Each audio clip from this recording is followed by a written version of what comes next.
प्रभु को पुकार रही है। प्रहलाद कुमारनी के पास पहुंच जाते हैं, कहने लगे हैं, अरे बुढ़िया, राजा का नाम छोड़ करके उस बैरी का नाम ले रही है। तूने कभी भगवान को देखा है जो पुकारने से आ जाए? कुम्हारनी कहने लगी है, बेटा, मैंने भूल से मंजारी के बाल इस अग्नि में रख दिए हैं बेटा। इस दुनिया में उनके सिवा इन बच्चों को कोई बचा नहीं सकता है। प्रहलाद कहने लगे हैं, अरे बुढ़िया, एक भाग्य की समस्या है, कर्म का फल है, जिसकी मौत आ जाती है वहां पर किसी का जोर नहीं चलता है। जब ये बात प्रहलाद ने कुमारनी से कही है तो कुमारनी कहने लगी है, बेटा, जो काम नर को असंभव है वह काम ईश्वर कर दिखाते हैं। प्रहलाद कहने लगे हैं, दिखाओ, और बोले हैं,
बेटा, ये कोई कठिन बात नहीं है, तुम सुबह आना, तब देखना प्रभु में कितनी शक्ति है।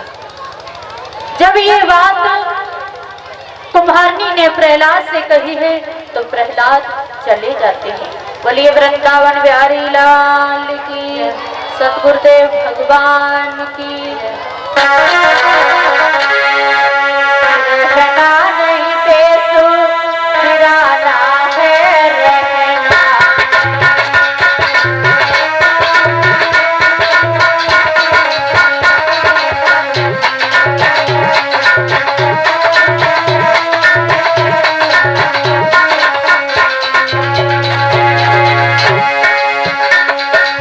ये संसार का तो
सलोनी इधर आइयो।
लकड़ी ली है और प्रहलाद के पास पहुंच जाते हैं। कहने लगे हैं गुरु संडामर्क प्रहलाद से, बेटा तुझे ये राम का नाम लेना किसने बताया है? तुझे पता नहीं है बेटा, ये तेरे पिता का दुश्मन है। इसने ही कुछ समय पहले तेरे चाचा को मारा था, इसलिए बेटा तू उसका नाम मत लिया कर, नहीं तो राजा साहब तुझे बहुत कड़ी सजा देंगे। प्रहलाद कहने लगे हैं गुरुदेव, पिताजी चाहे मुझे सजा दें और चाहे मेरी मौत कर दें, लेकिन मैं भगवान का नाम लेना नहीं छोड़ूंगा। गुरुदेव, चमगादड़ का साथी सूर्य को बुरा बताता है, लेकिन गुरुदेव संसार वालों से पूछो सूर्य बुरा है या भला? क्यों परीक्षित महाराज, सूर्य बुरा है या भला है? भला। लेकिन चमगादड़ के लिए क्यों बुरा है?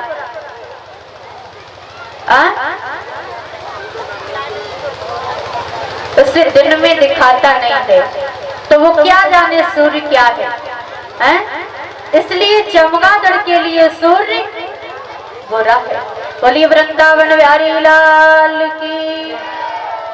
गुरु संडामर्क ने प्रहलाद को हर तरह से समझाया है, लेकिन प्रहलाद की समझ में नहीं आया है। जब प्रहलाद ने राम का नाम लेना नहीं छोड़ा है, तो गुरु संडामर्क आज प्रहलाद को हिरण्यकश्यप के पास ले गई है। हिरण्यकश्यप ने बड़े प्यार के साथ आज प्रहलाद को अपनी गोदी में बिठा लिया है और समझाने लगे हैं, बेटा तुम उस शत्रु का नाम मत लिया करो, क्योंकि बेटा उसने तुम्हारे चाचा को मारा है। प्रहलाद कहने लगे हैं, पिताजी भगवान ना किसी के शत्रु हैं और ना किसी के मित्र हैं। भगवान को जिस भाव से देखोगे पिताजी, भगवान उसी भाव से प्रेम करते हैं। कहने लगे हैं प्रहलाद हिरण्यकश्यप से, पिताजी मैं तो भगवान का नाम लेना छोड़ूंगा नहीं। जब ये बात कही है तो हिरण्यकश्यप कहने लगा है प्रहलाद से,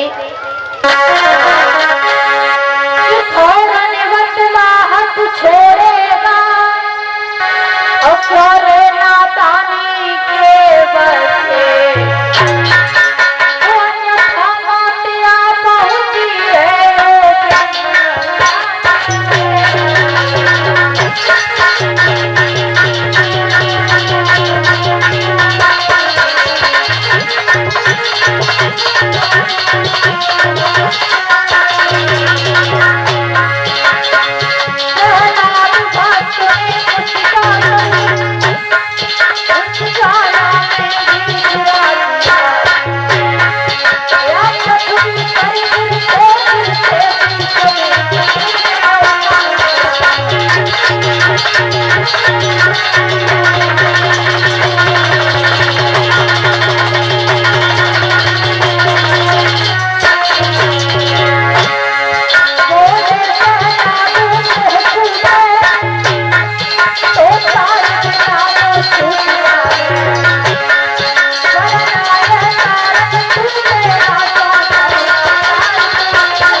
कहने लगा है, क्यों रे भगवान का नाम लेना छोड़ेगा या नहीं?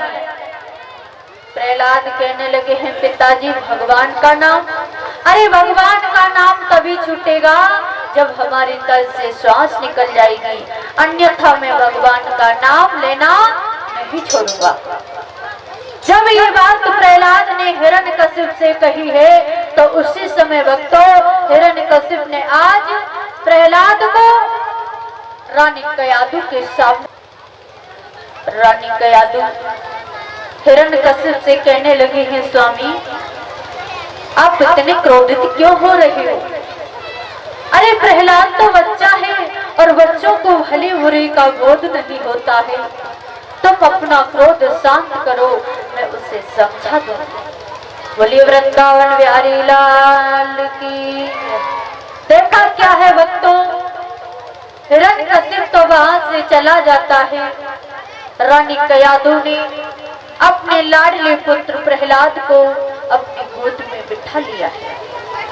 प्यार के साथ रानी कयाधु समझाने लगी है, बेटा तुम राजा के लड़का हो, तुम्हारी इज्जत देवताओं से बढ़ के है, फिर भी बेटा तुम देवों की पूजा करते हो, बेटा तुम देवों की पूजा मत किया करो।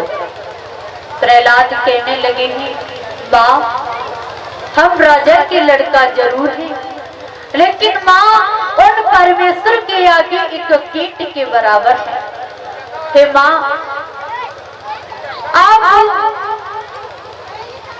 पिताजी की आज्ञा का पालन करो। रानी कयाधु कहने लगी, बेटा पिताजी की आज्ञा का पालन? अरे पिताजी ने तो तुझे जहर खिलाने को बताया है, बेटा मैं तुझे जहर खिलाऊंगी तो ईश्वर तेरा साथ नहीं देगा। प्रहलाद कहने लगे हैं, माँ आप हमको जहर दो, अगर राम में ताकत होगी तो जहर अमृत हो जाएगा। आज देखा क्या है भक्तों, रानी कयाधु ने प्रहलाद को जहर का प्याला दिया है, प्रहलाद ने हंस करके पी लिया है, प्रहलाद को कुछ नहीं हुआ है। बोले वृंदावन बिहारी लाल की, सतगुरुदेव भगवान की। श्याम बड़ो छलिया बसी रहियो राधे,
क्यों चश्मा वाली अम्मा ने ताली बजाए के बोल रहे हो?